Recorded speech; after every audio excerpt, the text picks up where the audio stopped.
Je vais voir ici une vidéo qui va concerner donc ce qu'on appelle le cube de projection. Le cube de projection. Mais avant toute chose, j'ai quelques desiderata à dire par rapport au cube de projection.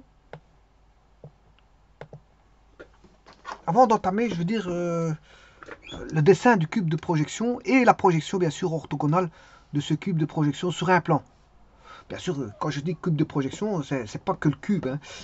Dans un premier instant, je vais dessiner le cube de projection, savoir à quoi il peut servir, comment le construire, et puis après, à partir de là, le projeter, faire de la projection orthogonale. Voilà. Donc, la première des choses à savoir, c'est que ben, quand vous mettez une unité de longueur, ben, il faut un étalon. Un étalon quand vous devez mettre une unité de longueur. Une unité de surface, il faut un étalon, et une unité de volume, il faut un étalon. Alors, maintenant, si vous devez mesurer une surface, par exemple, ben, vous pouvez créer ce qu'on appelle un grillage. Un grillage avec... c'est toutes des grilles.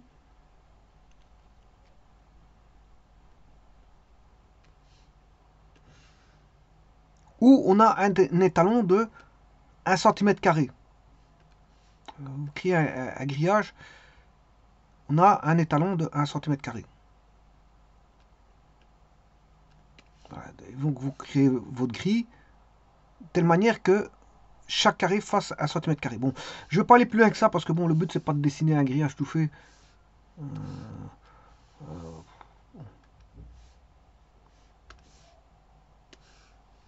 Voilà, je me contenter de ce petit grillage que voici. Alors, supposons que ce soit des carrés. Bon, j'ai mal dessiné, mais enfin bref, c'est pas le but de bien dessiner ici. Bon, c'est 1 cm fois 1 cm. Donc ici, vous avez un grillage de 1 cm². Donc si vous voulez mesurer une surface avec un type de grillage comme pareil, il y a moyen. Mais ici, on a que bon, il est constitué que de voilà, on va dire 2 colonnes et 2 lignes, pas plus. Bon, j'aurais pu faire plus que ça. Bon, alors je peux le faire plus grand. Et chaque fois, je mets des centimètres carrés, voilà, comme ceci. Je construis les centimètres pour faire mon grillage. Et donc, je peux mesurer une surface. Et donc, je sais plus ou moins combien vaudra la surface sans la calculer. Voilà. Bon, je dessine très mal parce que je vais vite. Hein. Le but, c'est pas de dessiner. Voilà, supposons que c'est un grillage où chaque carré fait 1 cm².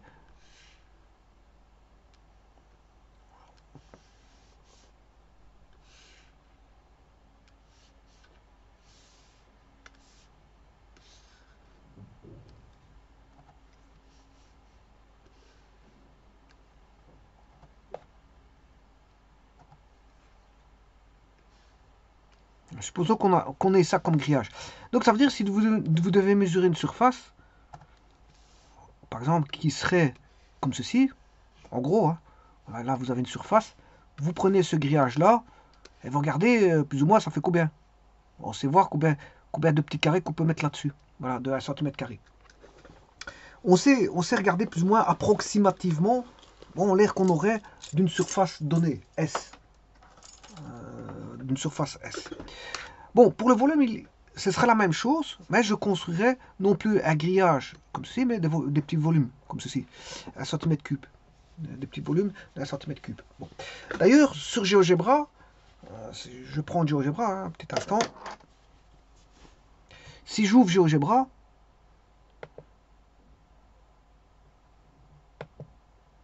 qu'est-ce que vous vous rendez compte? Ben, il y a, si je me mets dans l'espace 2D, on a ces grillages. Il va ouvrir de GeoGebra, vous allez avoir ces grillages. Qu'on appelle pas grillage, mais qu'on appelle grille. Par exemple, dans cette grille, si je mets le point 0, 0, 4, 0, 0, 4 et le point 4, 4, ben, j'ai dessiné là un carré de combien de grilles sans calculer la surface. Je peux avoir la surface. Pourquoi? Parce que ben, il suffit de voir qu'on a combien de petits carrés. Ben, on a 16 petits carrés. Bien sûr, vous ferez 4 x 4. Alors, le tout, c'est de voir l'unité de mesure. L'unité de mesure, c'est par rapport à une échelle d'unité de longueur. L'unité de longueur, dans ce cas-ci, ce serait par exemple 1. Une unité de longueur. Donc là, on aurait 4 unités de longueur de A à B et 4 de A à C. Donc on a chaque fois un petit carré de 1 x 1. Donc je vais dessiner un carré de 1 x 1. Voilà. Je vais mettre le 1, 0.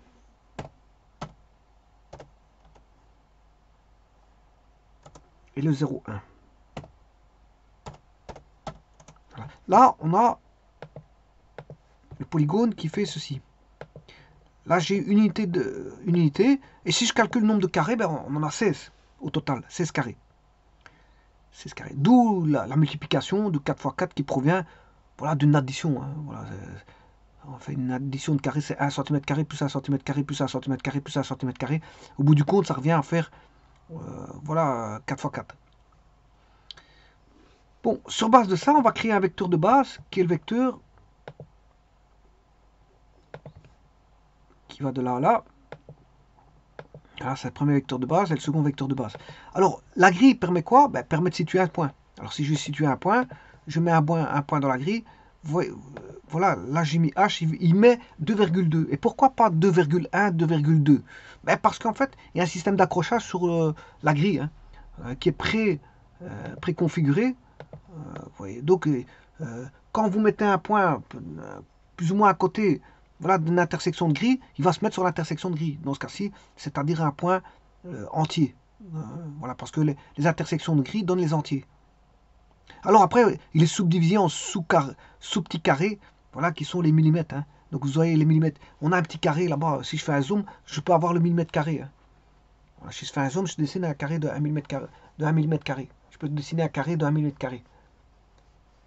Voilà, donc vous voyez que le système de grillage, il est là pour positionner un point, mais aussi pour avoir une surface si on sait la calculer directement. Voilà, si c'est un bon petit contour, on sait calculer le nombre de carrés qu'on a. Et approximer le même nombre de carrés. Et donc, je peux faire ça dans les volumes. Mais simplement, dans les volumes, on ne va pas dessiner ceci. Hein. On ne va pas dessiner ceci parce qu'on ne verrait plus rien. Si je vais sur GeoGebra, en 3D, bon, la grille, tout d'abord, la grille, je peux la changer. Hein. Bon, en 2D,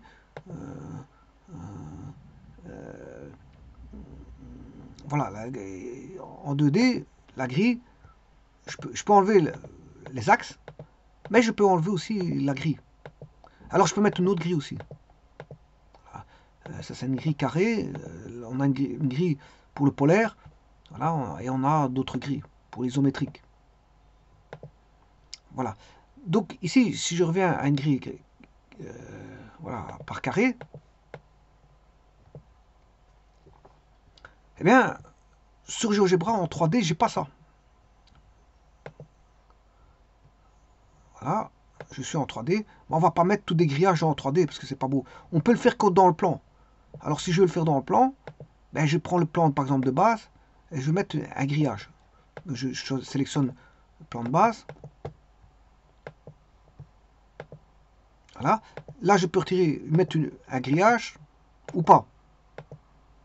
Avec un dispositif d'accrochage aussi préconfiguré.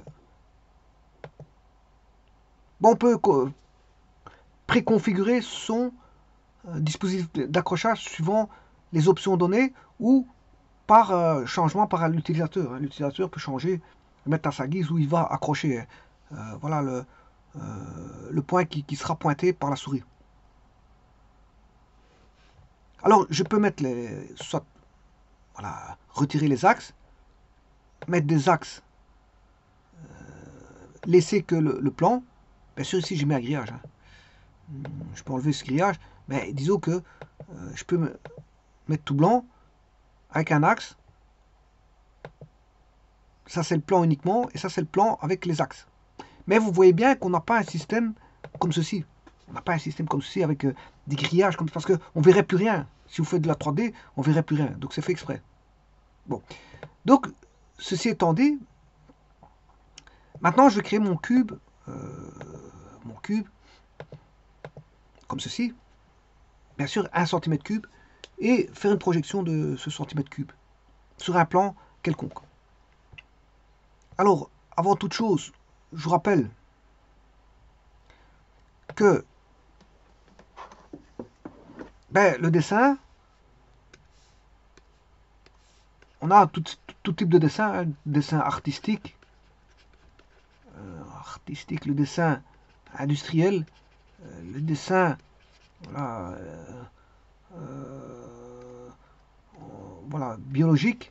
Vous dessinez des plantes, vous dessinez ce que vous voulez, on peut tout dessiner, tout ce qui est objet de l'environnement peut être est dessinable. Et tout, on peut aussi faire des conceptions. Donc, conception et de créer de nouveaux objets. Donc c'est un espace infini, le dessin. On peut faire ce qu'on veut. On peut dessiner des êtres humains, on peut dessiner des maisons, on peut dessiner le ciel, on peut dessiner, je veux dire, des paysages, on peut des moustiques, des fourmis, voilà, un ventre, on peut dessiner un cœur, on peut dessiner, je veux dire, une paire de jumelles, on peut dessiner, je veux dire, ce qu'on veut. On dessine ce qu'on veut. Paquet de biscuits, enfin, peu importe. Donc, le dessin, s'il est industriel, il doit être précis. Comme tout dessin, on essaie d'être précis. Tous ceux qui ont les dessins aussi, qui sont des brouillons, hein, enfin, comment on appelle ça, de main levée. Les mains levées, bon, c'est pas forcément précis, mais ça donne quand même une certaine vision de l'objet. Mais donc, un dessin, ça doit être précis. Et si c'est un dessin industriel, c'est pour une construction. Qui dit construction, suivant la matière, hein, on a peut-être du bois, on a peut-être du fer, on a peut-être ce qu'on veut comme matériaux, mais le dessin industriel va ramener à des constructions de pièces précises, dotées de précision. Alors, si vous faites de la fine mécanique, il faut des machines spéciales, hein, pour faire de la fine mécanique, voilà, etc., etc. Alors, si vous voulez faire des objets tournants, avec des axes de révolution, il existe des tours. Des tours en mécanique, des tours en menuiserie, en ébénisterie. Vous avez des tours. Vous voulez créer un vase, vous voulez créer un pied de table, vous voulez créer... c'est ouvert à tout le dessin. Hein. Voilà, vous voulez créer voilà, concevoir une porte, voilà, etc., etc. Voilà, vous avez des pièces en rose. Vous allez utiliser par exemple un tour pour faire voilà, une matraque ou quelque chose comme ça, etc. Bon, il y a des outils bien adaptés pour fabriquer les objets, par exemple en rotation, de solides de révolution, et ce qu'on appelle les corons. Les corons, on peut les dessiner. Le tout, c'est la question de précision. Bon, par exemple, si vous faites de la maçonnerie, ce sera un petit peu moins précis que le carrelage. Parce que je veux dire, le carrelage, là, c'est une vue directe. Une vue directe de ce que de perception. C'est une vue directe. Vous rentrez dans une maison, vous avez du carrelage, donc on voit tout de suite les défauts. On peut se percevoir, enfin on peut observer les défauts. Par contre, un mur, il doit être droit, un mur, bien cimenté, propre, mais si maintenant il n'est pas forcément bien propre, si maintenant vous mettez un enduit derrière tel que le plâtre, on ne verra plus rien. On ne verra plus rien des défauts. Donc on peut cacher les défauts pour certains murs. Alors que pour le carrelage, bon, si vous mettez un tapis, effectivement, on ne verra plus les défauts du carrelage. Voilà, donc ceci étant dit, bon, carrelage demande plus de précision, alors des métiers demandent plus de... La fine mécanique demande plus de précision que d'autres mécaniques. Voilà, tout dépend de ce qu'on fait, qui demande la précision. Alors maintenant, pour aller chercher la précision, tout dépend bien sûr des étalons que vous allez utiliser. Bon, si vous êtes mesurer une surface, qu'est-ce qui va être précis par rapport à la surface? Il faut aller voir voilà, par rapport aux unités d'étalonnage de ce que c'est que le centimètre carré, de ce que c'est que le centimètre pour les unités de longueur, centimètre carré pour les unités de surface et centimètre cube pour les unités de volume. Donc tout ça, c'est pris en considération par des organismes qui étalonnent ceci. Et donc, si vous êtes en écart par rapport aux étalons, veut dire vous êtes en manque de précision. Et plus vous allez vous approcher de ces étalons, plus vous serez précis. Alors, quand vous faites un mur, bien sûr, la précision est de l'ordre du, voilà, du centimètre, hein, de l'ordre du centimètre. Alors que le carrelage, c'est beaucoup plus précis. Voilà. Donc, ici, ceci étant dit, ce qu'on demande à un mur, c'est d'être droit, propre. Bien sûr, tenter d'avoir la précision, mais précision, si vous avez 1 centimètre, c'est bon. Jusqu'à 1 centimètre de précision. Alors maintenant, voyons voir le cube de projection. Le cube de projection, justement, je vais le construire